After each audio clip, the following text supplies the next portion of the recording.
Hello students, welcome to our online lecture.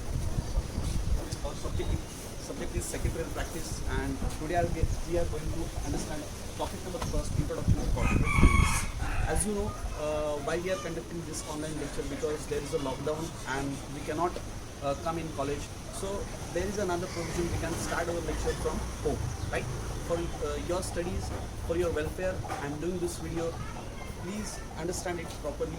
If you have any doubt, you can ask me on personal number. Okay, friends, this is our topic number first, introduction to corporate finance. What is corporate finance? Actually, when any company needs money, it is called corporate finance. Means, if we are talking about corporate finance, it is money engaged in business, right? So, if we are talking about corporate finance, here is introduction of corporate finance. Corporate finance deals with the raising and using the finance by the corporation. It deals with financing the activities of the corporation, capital structuring and making investment function. Means what? आप यहाँ देख सकते हो, corporate finance deals with raising and using the finance.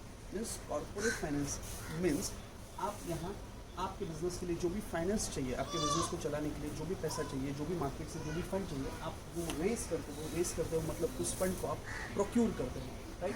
Finance by the corporate, it deals with the financing the activities. आपकी बहुत सारी activities होती है, जैसे कि परचेस आपको करना है, सेल करना है, आपको एडवर्टाइजिंग करना है, इन सभी एक्टिविटीज़ को आपको पैसा लगेगा. Means it deals with the financing the activities of the corporation. Capital structuring and making investment function. Capital structuring means what? When we design your capital structure, you have to understand what are your liabilities and what are your assets. Okay. At that point, you have to redefine your assets and liabilities. You have to plan your capital structure. Means how much capital you can invest in your business and in which possibility you can do. Right. So capital structure and making investment function. Making investment functions means what?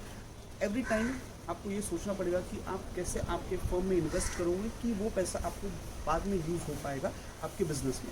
So it is called investment function.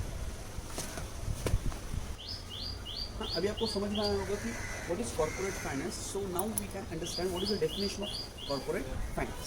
So definition according to Henry Hoagland is corporate finance deals with the acquisition and use of a capital by business corporation. Means what? Henry Hoagland आपको ये बता रहे हैं कि corporate finance मतलब क्या, आप किस तरीके से आप फाइनेंस एक्वायर करते हो. एक्विजिशन वर्ड मीन्स किस तरीके से आप फाइनेंस बिजनेस में लाते हो, इसको आप बोलेंगे acquisition. And use of capital means कैसे आप इस कैपिटल को आपके बिजनेस में यूज करते हो, उसको आप बोलेंगे use of capital. So acquisition and use of capital, right? So अभी आपने डेफिनेशन अच्छे से किया होगा. According to Henry Hoagland, corporate finance deals with the acquisition and use of capital business corporation. Right now we will understand what is corporate finance. Corporate finance is divided into two type, financing decision and investment decision. Right, capital finance में दो तरीके होते हैं. एक तो आपको financial decision लेना होता है और एक होता है इन्वेस्टमेंट डिसीजन लेना होता है. अभी ये फाइनेंसिंग डिसीजन मतलब क्या कि फाइनेंस आएगा कहाँ से, फाइनेंस आपको कितना चाहिए, फाइनेंस की मात्रा क्या होगी, फाइनेंस आपको कहाँ से एक्वायर करना है. और नेक्स्ट इज इन्वेस्टमेंट डिसीजन. आपने जो फाइनेंस रेस किया है, आपने जो पैसा मार्केट से रेस किया है, आप उसको किस में इन्वेस्ट करेंगे, कौन सा एक्टिविटी में इन्वेस्ट करेंगे, कौन सा एक्टिविटी में कितना आप उसको पुट ऑन करेंगे, उसको बोलेंगे हम इन्वेस्टमेंट डिसीजन. सो ये दोनों डिसीजन आपको लेना होता है. कि फाइनेंसिंग डिसीजन मीन्स फाइनेंस आएगा कहाँ से, और सेकेंड है इन्वेस्टमेंट डिसीजन कि इन्वेस्टमेंट आप करोगे कहाँ से. ये देखा होगा कि what is a corporate finance, what is the definition of corporate finance. And corporate finance में दो तरीके की एक्टिविटी होती है. एक होता है financing decision and another one is investment decision. After that we have to understand what is important of corporate finance. Corporate finance की इंपॉर्टेंस क्या होता है और कॉर्पोरेट फाइनेंस का स्कोप क्या होता है, ये भी हम इस क्वेश्चन में देखेंगे. तो first of all first point है आपका helps in decision making. Helps in decision making. What do you mean by helps in decision making? देखो, आपको बिजनेस में कौन सा भी डिसीजन लेना है, जैसे कि आपको बिजनेस एक्सपांड करना है, डाइवर्सिफाई करना है, बिजनेस में प्रोडक्शन आपको क्या करना है, राइट? रिसेंटली मैं आपको एक एग्जांपल दूंगा TCL कंपनी का. जो TCL कंपनी थी, उन्होंने 2005 तक वो नोटबुक या मोबाइल फ़ोन बनाते थे, कंप्यूटर्स के पार्ट बनाते थे. उन्होंने 2005 में अचानक से डिसीजन लिया कि वो अभी टेलीविजन सेट्स बनाएंगे. तो उस टाइम उनको बहुत सारा फाइनेंस मार्केट से उठाना पड़ा, क्योंकि उनको कम्प्लीटली एक न्यू यूनिट को डिज़ाइन करना था. था। तो एक ऐसे बहुत सारे आप एग्जाम्पल देख सकते हो, जब भी आपको डिसीजन लेना है कोई भी कंपनी के लिए या कंपनी के एक्सपांशन के लिए, तो आपको ज़रूरी है फाइनेंस। आपको न्यू बिजनेस एस्टैब्लिश करना है, आपको ओल्ड बिजनेस को पॉप अप करना है, आपको ओल्ड बिजनेस को रन करना है, या आपको रिवाइव करना है किसी भी बिजनेस को, तो आपको फाइनेंस लगेगा, right. Next friends, helps in a raising capital for project. आपको कोई भी प्रोजेक्ट करना है, जैसे कि बहुत सारी बड़ी बड़ी कंपनी को आउटडोर प्रोजेक्ट्स भी करने पड़ते हैं। जैसे आप देख रहे हो कि रिलायंस अभी इन्वेस्ट कर रहा है मेट्रो में, राइट। रिलायंस अभी इन्वेस्ट कर रहा है बहुत सारे नेटवर्क कंपनीज में।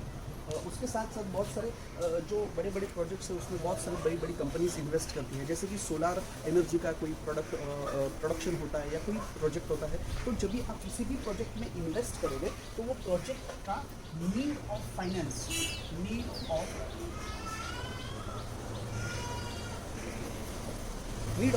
क्या है, ये आपको जानना बहुत ज़रूरी होता है। Then means helps in raising capital for project. अगर आप कोई भी स्टार्ट करोगे तो उस प्रोजेक्ट के लिए आपको कितना फाइनेंस चाहिए, ये जानना बहुत ज़रूरी है। नेक्स्ट है helps in research and development. देखो बहुत सारे, अभी देखो कोविड-19 का एग्जांपल ले लो। अभी कोविड-19 के लिए बहुत सारे रिसर्च लेबोरेटरीज है, वो रिसर्च कर रही है कि कैसे हम कोविड-19 का वैक्सीन ढूंढ पाएंगे, राइट। तो इसके लिए उनको रिसर्च एंड डेवलपमेंट करना बहुत ज़्यादा ज़रूरी है। तो ये रिसर्च एंड डेवलपमेंट के लिए बहुत ज़्यादा पैसा इन्वेस्ट होता है, बहुत ज़्यादा पैसे की ज़रूरत होती है, बहुत सारे फाइनेंस की ज़रूरत होती है। तो इस फाइनेंस की ज़रूरत को हम कंप्लीट करेंगे with the financing decision, means corporate finance. तो रिसर्च एंड डेवलपमेंट करने के लिए या कोई भी न्यू मेडिसिन सर्च करने के लिए, कोई भी न्यू प्रोडक्ट डिज़ाइन करने के लिए आपको हमेशा कॉर्पोरेट फाइनेंस की ज़रूरत होगी। नेक्स्ट है बच्चों, fourth, helps in a smooth running of a business firm, right. When we are talking about business transaction, आपको मालूम है बिजनेस में बाइंग सेलिंग होता नहीं है। बिजनेस में बाइंग सेलिंग के अलावा बहुत सारी चीज़ें होती है, जैसे कि आपको कस्टमर को उधारी देनी होती है, आपको सप्लायर को टाइम टू टाइम पैसा देना होता है, आपको लाइट बिल पे करना है, आपको वर्कर्स की वेजेस पे करनी है, और इन सभी फैक्टर्स में आपको बिजनेस को स्मूथली रनिंग करना है, राइट। तो स्मूथली रनिंग करते वक्त आपको बिजनेस में बहुत सारे प्रॉब्लम्स को सॉर्ट आउट करना है। आपको मालूम है बिजनेस में या कोई भी लाइफ में जो प्रॉब्लम्स आते हैं वो मोस्टली प्रॉब्लम आते हैं क्योंकि आपके पास कभी पैसा नहीं होता है, राइट। तो इन प्रॉब्लम्स को दूर करने के लिए और बिजनेस अच्छी तरीके से रन करने के लिए आपको पैसे की ज़रूरत है, मतलब आपको कॉर्पोरेट फाइनेंस की ज़रूरत है, right. 5 is the coordination between various activities. What we are talking about means activities means what? See, various activities means production, purchase, procurement, sale, advertising, promotion, right, giving salary to workers, okay, this kind of activity, administration. So ये सभी activities को आपको लगेगा पैसा, corporate finance. मतलब आपको अगर ये सभी एक्टिविटीज़ अगर फ्री चलानी है, स्मूथ चलानी है, तो आपको पैसा लगेगा। बिजनेस में आपको पैसे की ज़रूरत है, मतलब आपको सभी एक्टिविटीज़ के बीच में कोऑर्डिनेशन रखना है। मतलब परचेस अगर अच्छे से होगा, टाइम टू टाइम पैसे को फाइनेंस मिलेगा, परचेस को फाइनेंस मिलेगा, तो वो प्रोडक्शन होगा, प्रोडक्शन को पैसा मिलेगा तो प्रोडक्शन आउटपुट बनाएगा, आउटपुट को अगर पैसा मिलेगा तो वो सेल होगा। मतलब every activity needs corporate finance. मतलब कॉर्पोरेट फाइनेंस क्यों ज़रूरी है, क्योंकि आपको सभी एक्टिविटीज़ को क्या करना है, कोऑर्डिनेट करना है। So student, let understand our 6th important is promotes expansion और diversification. As I told you, आपको अगर बिजनेस को प्रमोट करना है, बिजनेस को आपको एक्सपांड करना है, बिजनेस को आपको कहीं हाइट पे लेके जाना है, एक बिजनेस को आपको एक या दो बिजनेस में कन्वर्ट करना है। जैसे कि आपको मालूम है फास्ट ट्रैक पहले वॉचेस बनाते थे, लेकिन उसके बाद में फास्ट ट्रैक में बैग्स बनाना स्टार्ट किया, उन्होंने वॉलेट बनाना स्टार्ट किया, उन्होंने सन ग्लासेस बनाना स्टार्ट किया, तो इसको बोलेंगे हम एक्सपांशन। जैसे कि आपको मालूम है अमेज़ॉन अभी तक आपको प्रोडक्ट्स बेच रहा था, लेकिन कुछ सालों पहले उन्होंने अमेज़ॉन वॉलेट चालू किया, अमेज़ॉन एंटरटेनमेंट चालू किया। तो इन सभी एक्टिविटीज़ को हम बोलेंगे एक्सपांशन। तो एक्सपांशन क्या होता है? एक्सपांशन होता है आपको बिजनेस की साइज आप बढ़ा रहे हो, बिजनेस को आप एक्सपांड कर रहे हो, और एक्सपांड करने के बाद आपको बिजनेस में बहुत सारा पैसा लगेगा, मतलब आपको लगेगा कॉर्पोरेट फाइनेंस। नेक्स्ट बच्चों, managing risk. What do mean by managing risk? Risk मतलब क्या कि जैसे कि बहुत सारी रिस्क होती है, आपकी लोन टाइम पे करना है, ये बड़ी रिस्क है। आपको वर्कर्स को टाइम टू टाइम पेमेंट करना है, ये भी आपकी रिस्क है। आपकी परचेस टाइम टू टाइम होनी चाहिए, मशीनरी रुकनी नहीं चाहिए, मशीनरी स्टॉप नहीं होनी चाहिए, that is also risk. So corporate finance cover all type of this risk, so it is called managing the risk. Next, replace of old asset. हाँ, आप बहुत सारा बिजनेस, बहुत दिन तक बिजनेस चलाओगे, बहुत सालों तक बिजनेस चलाओगे, तो आपको मालूम है कि बिजनेस की जो एसेट्स है वो डिप्रिसिएट हो जाती है। जैसे कि बिजनेस की बिल्डिंग है, बिजनेस की मशीनरी है, या बिल्डिंग व्हीकल्स है, फर्नीचर है, कंप्यूटर्स है, तो इनको आपको रिप्लेस करना होता है। कुछ समय के बाद आपको इनको रिप्लेस करना होता है। तो रिप्लेस करने के लिए भी आपको चाहिए पैसा, मतलब कॉर्पोरेट फाइनेंस। नेक्स्ट है friends 9, payment of dividend and interest. Right, आपने बिजनेस जो ओपन किया है वो बिजनेस क्या आपने पूरा आपके पैसे से नहीं ओपन किया है। आपके बिजनेस के लिए आपने बहुत सारी एक्सटर्नल इन्वेस्टमेंट ली है, जैसे कि आपने शेयर्स लिए हैं, डिवेंचर्स लिए हैं, तो इनको आपको शेयर्स लिए हैं तो आपको देना पड़ेगा dividend. If you procure share from market you have to give dividend to them. Okay, if you obtain debenture from market, you have to give interest to them. So all these kind of payments needs corporate finance. Means if you want to pay dividend and interest to your investor, you have to you must need corporate finance. So 10th number is payment of a tax and fees. Payment of tax and fees means if you are running your business in India, you have to give certain tax amount to your government, means our government. So when you run your business in our country, you are earning from India, you are earning from society. So जो भी आप earn करोगे उसके ऊपर तो आपको tax पे करना पड़ेगा। गवर्नमेंट की कुछ स्कीम्स आपको लेनी पड़ेगी, तो उसके लिए फीस पे करना पड़ेगा। गवर्नमेंट आपके लिए कुछ भी काम करेगा, जैसे कि लेटर ऑफ क्रेडिट है, या आपको मार्केट की इन्फॉर्मेशन है, या आपको सिक्योरिटी देना है, तो इन सभी के लिए गवर्नमेंट आपसे कुछ ना कुछ फीस देगा, कुछ ना कुछ टैक्स लेगा ट्रांजेक्शन के ऊपर। तो इन सभी टैक्स और फीस को पे करने के लिए you will need corporate finance. तो इन सभी इंपॉर्टेंट्स को हमने समझ चुके हैं हम अच्छे से कि why you need actually corporate finance. Corporate finance आपको क्यों चाहिए, आपने देखा होगा। तो बिजनेस में कोई भी डिसीजन आपको लेना है, you need corporate finance. So after understanding what is capital finance, corporate finance, and what is need of corporate finance, now we have to understand what type of capital be required in your business. कौन से type के capital हमारे business में हमें लगते हैं, right.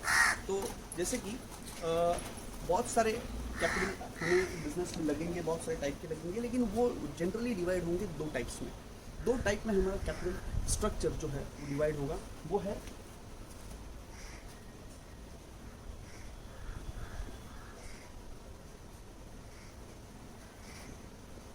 Fixed and working, right. हमें 2 type की कैपिटल रिक्वायरमेंट होंगे, एक होगा फिक्स्ड कैपिटल, दूसरा होगा working capital. what do you mean by fixed capital, what do you mean by working capital? तो उसका मैं आपको एग्जांपल देना चाहूँगा। अगर कोई भी बिजनेस आपको स्टार्ट करना है तो आपको फिक्स्ड कैपिटल तो लगेगा। जैसे कि मुझे स्टार्ट करना है केक शॉपिंग, राइट। तो केक शॉपिंग के लिए मुझे एक लगेगा शॉप, राइट। अगर मैं शॉप में परचेस करता हूँ तो मेरी फिक्स एसेट हो जाती है। उसके बाद मैं उस शॉप में कुछ फर्नीचर इंस्टॉल करूँगा, वहाँ मैं लाइटिंग इंस्टॉल करूँगा, ओवन होगा, वहाँ रेफ्रिजरेटर होगा, लाइटिंग होगा, कंप्यूटर होगा, राइट। इन सभी चीज़ों को मैं अगर वहाँ इंस्टॉल करता हूँ, इन चीज़ों को परचेस करता हूँ मार्केट से, और वो मैं वहाँ फिट करता हूँ, तो वो सभी रिक्वायरमेंट को या सभी मशीनरीज को या उस बिल्डिंग को, वो इन्वेस्टमेंट को हम बोलेंगे फिक्स्ड कैपिटल।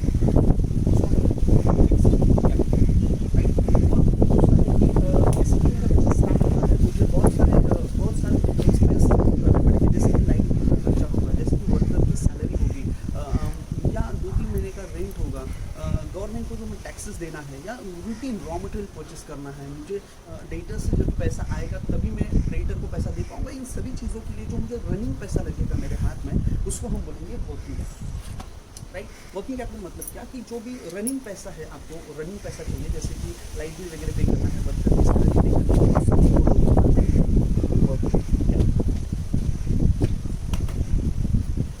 सो फ्रेंड्स, आपण बघितलं फिक्स्ड आणि वर्किंग कैपिटल म्हणजे काय। फिक्स्ड कैपिटल और वर्किंग कैपिटल किसको कहते हैं, हमने ये देखा था। Fixed capital means when you purchase any fixed asset in your business, means you are investing in fixed capital.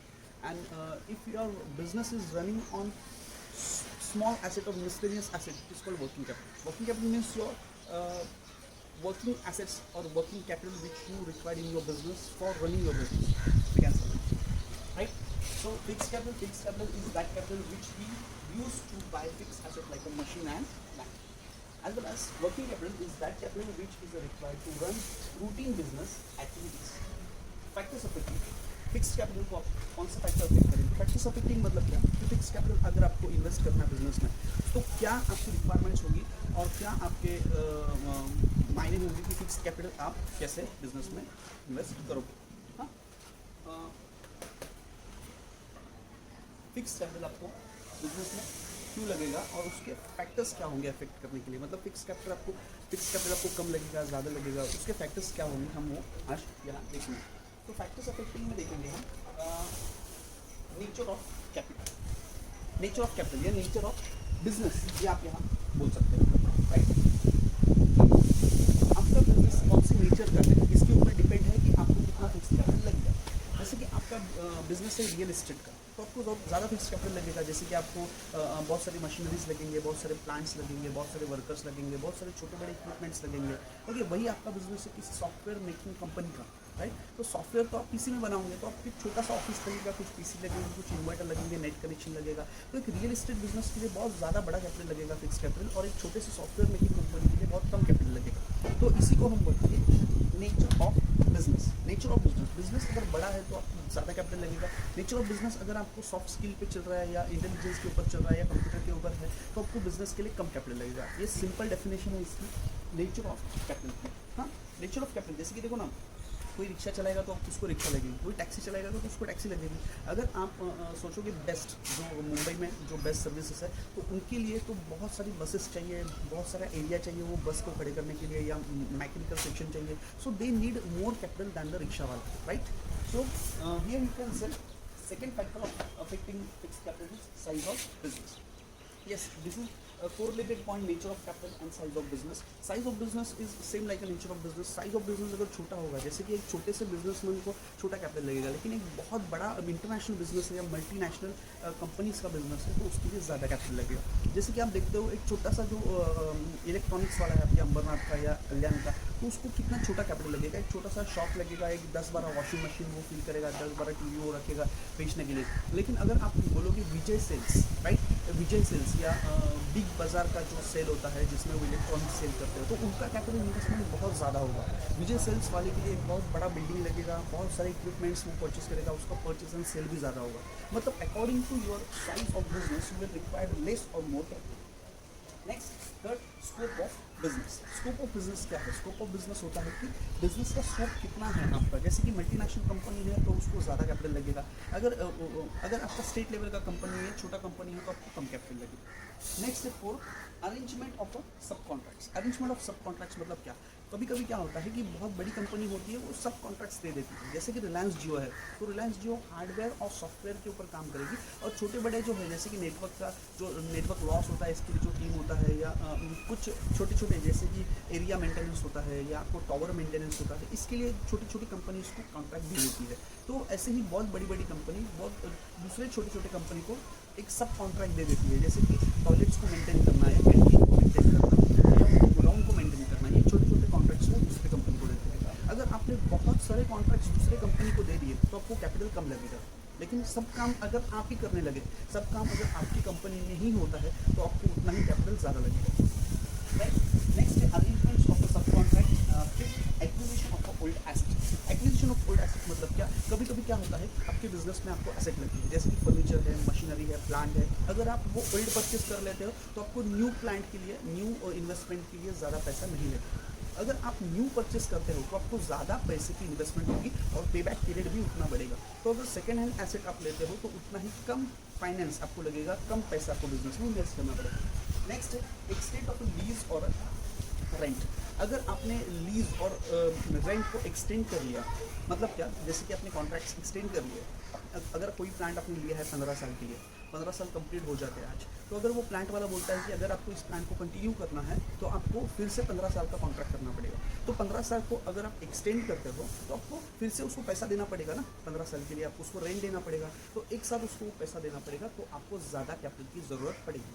अगर आपको वो कॉन्ट्रैक्ट है वो आप रिडीम करते हो, वो कॉन्ट्रैक्ट आप आगे कंटिन्यू नहीं करते हो, तो आपको उतना पैसा। एक्सटेंड ऑफ लीज और rent. Extend of lease of rent मैंने अभी आपको जैसे बताया कि अगर आप कॉन्ट्रैक्ट्स एक्सटेंड कर देते हो, आप वो एक्विजिशन या प्लान को एक्सटेंड कर देते हो, तो आपको तुरंत आपको उसका पैसा देना पड़ेगा। नहीं तो अगर आप उस कॉन्ट्रैक्ट्स को टर्मिनेट कर देते हो तो आपको कभी पैसा नहीं लगेगा। मतलब फिक्स कैपिटल की रिक्वायरमेंट भी उसके ऊपर डिपेंड है कि आप लीज को या रेंट को कंटिन्यू करते हो या नहीं करते। So, 7 point is acquisition of asset on concessional rate. अगर आपको अगर मार्केट से आपको कोई भी एसेट कंसेशनल रेट से मिल जाता है या कोई भी डिस्काउंट रेट से मिल जाता है, तो आपको मे बी कैपिटल कम लगेगा। अगर आपको कोई भी ऐसे कंसेशनल रेट से नहीं मिलता है, आपको जितना इन्वेस्ट करना है उतना ही इन्वेस्ट करना है, तो मे बी आपको ज़्यादा कैपिटल लग सकता है। नेक्स्ट इंटरनेशनल कंडीशन, जैसे कि आपको कोई भी प्लांट है या कोई भी मशीनरी है, कोई भी इक्विपमेंट है, अभी चाइना से मंगवाना है, तो हाल फिलहाल आप देख सकते हो कि चाइना इंडिया का जो रिलेशन है बहुत ही बिगड़ चुका है, बहुत ही उसमें प्रॉब्लम्स आ रहे हैं। तो इस कंडीशन में अगर एक इंटरनेशनल कंडीशन देखेंगे आप, इसमें अगर आप इंटरनेशनल कंडीशन देखेंगे तो बहुत सारी कंडीशंस लगेगी। यहाँ इंडियन गवर्नमेंट अलाउ नहीं करेगी कि कोई भी मशीनरी आप चाइना से मंगवाओ या कोई भी ऐसा प्रोडक्ट चाइना से मंगवाओ या उसकी वजह से हमारे इंडियन मार्केट को इफेक्ट होगा। तो राइट, इंटरनेशनल कंडीशंस की बहुत सारी इफेक्ट होगी कि आप फिक्स कैपिटल मंगवा पाओगे या नहीं मंगवा पाओगे। राइट, नेक्स्ट है trend in economy. Trend in economy मतलब इकोनॉमी में बहुत सारे फ्लक्चुएशंस आते हैं। ट्रेंड मतलब कम ज़्यादा होना, राइट, फ्लक्चुएशन होना, उसको हम बोलेंगे ट्रेंड। राइट, तो ट्रेंड आते हैं इकोनॉमी में कभी जब भी अभी कोरोना जैसे एंड होगा या फिर से मार्केट अनलॉक होगा, जो इकोनॉमी अनलॉक होगी, तो आप मार्केट में बहुत बड़ा डिप्रेशन देख पाओगे कि मार्केट में बहुत सारी एक्टिविटीज़ है वो साइलेंट है, बहुत सारी जो वर्किंग कंडीशंस है वो चेंज हो चुकी है, लेबर अवेलेबल नहीं है, कैपिटल अवेलेबल नहीं है। तो इस कंडीशन में मार्केट में डिप्रेशन आ सकता है, ये पॉइंट आ सकता है। समझो कोरोना के पहले मार्केट में ये पॉइंट था, तो कोरोना के बाद में ये पॉइंट आ सकता है, इसको हम बोलेंगे डिप्रेशन। तो बहुत सारी मार्केट की कंडीशंस चेंज होती रहती है, इसकी वजह से भी आपको इकोनॉमिक कंडीशन चेंज होने की वजह से फिक्स कैपिटल की रिक्वायरमेंट कम या ज़्यादा लग सकती है। नेक्स्ट है पॉपुलेशन ट्रेंड।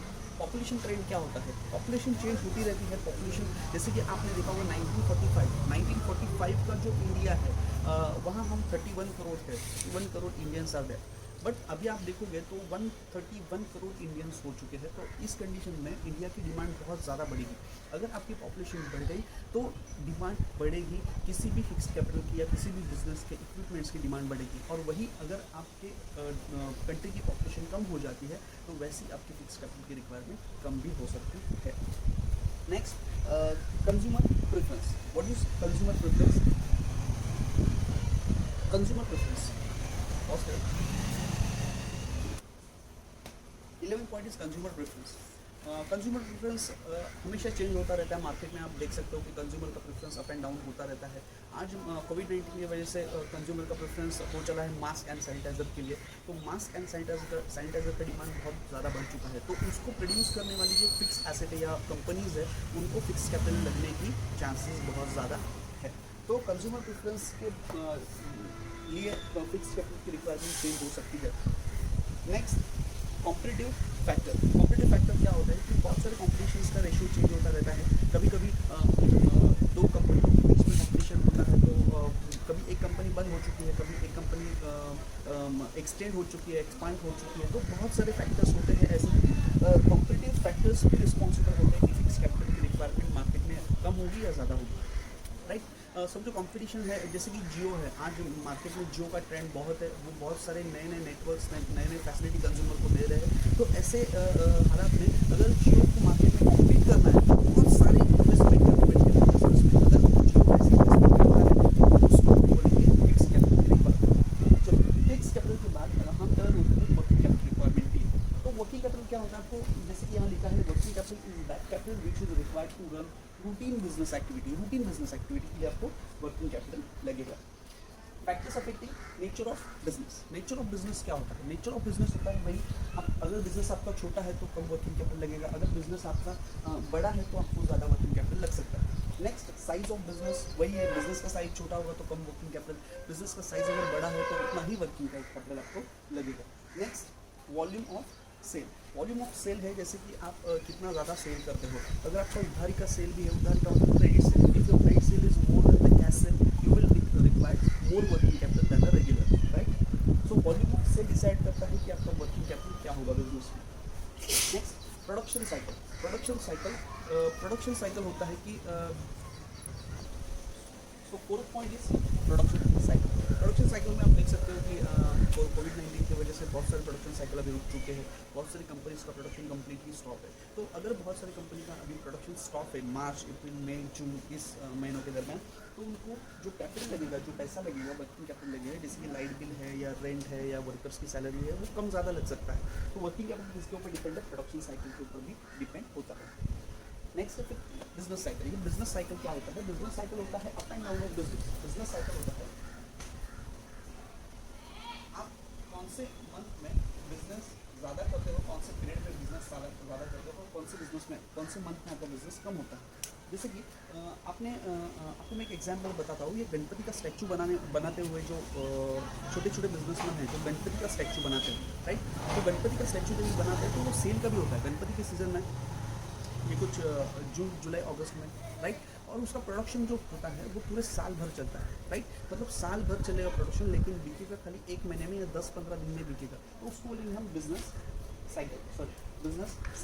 और कभी कभी क्या होता है कि कुछ कुछ प्रोडक्शंस होते हैं, जैसे कि रेनी वेयर्स होते हैं, रेनकोट आहे, ओके, किंवा अम्ब्रेलाज आहेत, हाँ अम्ब्रेला वगैरह है, तो उनके प्रोडक्शन हैं जो पूरे साल भर चलते हैं लेकिन बिकते कुछ महीनों में हैं, तो उसको बोलेंगे बिजनेस साइकिल। तो बिजनेस साइकिल क्या होता है, किसी किसी का बिजनेस साइकिल शॉर्ट होता है। जैसे कि कोई सब्जी वाला है, वो दिन भर में सब्जी बेचेगा, रात में उसका कैश कलेक्ट करेगा, फिर से दूसरे दिन फिर से वो नया सब्जी लाएगा, फिर से बेचेगा, फिर से कैश कलेक्ट करेगा, उसको बोलेंगे बिजनेस साइकिल। तो बिजनेस साइकिल अगर शॉर्ट होगा तो वर्किंग कैपिटल कम लगेगा, अगर बिजनेस साइकिल बड़ा होगा तो आपको उतना ही वर्किंग कैपिटल लग सकता है, राइट। नेक्स्ट है term of purchase and sale. Term of purchase and sale क्या है? Term of purchase and sale मतलब परचेस एंड सेल की कंडीशन।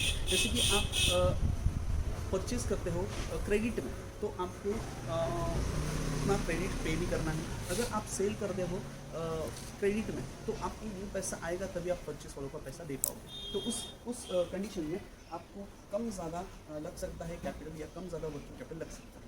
अगर आप ज़्यादा ट्रांजेक्शन क्रेडिट में करते हो तो आपको ज़्यादा वर्किंग कैपिटल लगेगा। अगर आप कम से कम ट्रांजेक्शन क्रेडिट में करते हो और ज़्यादा से ज़्यादा कैश में करते हो तो आपको उतना ही कम वर्किंग कैपिटल लग सकता है। नेक्स्ट, क्रेडिट कंट्रोल मतलब उधारी का कंट्रोल। अगर उधारी का कंट्रोल है नहीं आपके बिजनेस में, उधारी आप देते जा रहे हो उधारी बिजनेस में, तो आपको उतना ही ज़्यादा वर्किंग कैपिटल लग सकता है। जैसे उधारी आप कम देते हो तो आपको कम वर्किंग कैपिटल लग सकता है। 8 point growth and expansion. Growth and expansion क्या होता है? अगर आपके बिजनेस को आपको ग्रो करना है तो आपको ज़्यादा वर्कर्स को लाना होगा, ज़्यादा प्रोडक्शन करना होगा, ज़्यादा रॉ मटेरियल लाना होगा, आपको प्रोडक्शन साइकिल बढ़ेगा, आपका बिजनेस साइकिल बढ़ेगा, आपके कस्टमर्स बढ़ेंगे, उधारी आप ज़्यादा दोगे, राइट। तो इन सभी के लिए आपको ज़्यादा वर्किंग कैपिटल लगेगा। मतलब अगर आपका बिजनेस एक्सपांड हो रहा है, ग्रोथ हो रहा है, तो उतना ही वर्किंग कैपिटल आपको लग सकता है। 9th है मैनेजमेंट एबिलिटी। आपके मैनेजर्स एबल है, आपके मैनेजमेंट, आपका एडमिनिस्ट्रेशन अच्छा है, तो आपको वर्किंग कैपिटल कम लग सकता है। आपके मैनेजर्स अगर अच्छे नहीं हैं, वो बिज़नेस को अच्छी तरीके से नहीं संभाल रहे हैं, उधारी के ऊपर कोई कंट्रोल नहीं है, वेजेस के ऊपर कोई कंट्रोल नहीं है, एक्सपेंडिचर्स के ऊपर कंट्रोल नहीं है, तो इस किस्म में, इस केस में आपको ज़्यादा वर्किंग कैपिटल लग सकता है। मतलब आपके मैनेजर्स कितना एबल है इसके ऊपर डिपेंड है आपको कितना वर्किंग कैपिटल लगेगा। एंड 10th है एक्सटर्नल फैक्टर। एक्सटर्नल फैक्टर मतलब क्या? बहुत सारे अदर फैक्टर्स होते हैं, जैसे कि गवर्नमेंट की कंडीशंस होती है, वेदर कंडीशंस होती है, नेचुरल कंडीशंस होती है, जिसकी वजह से कम ज़्यादा वर्किंग कैपिटल लग सकता है, राइट। सो ये 2 पॉइंट्स आज जो देखे हैं, factors affecting fixed capital and factor affecting working capital. तो hope so you had understand it all. And अगर आपको इसमें कुछ भी डाउट होगा, कुछ भी आपको प्रॉब्लम है, तो आप मुझे पूछ सकते हो, ओके।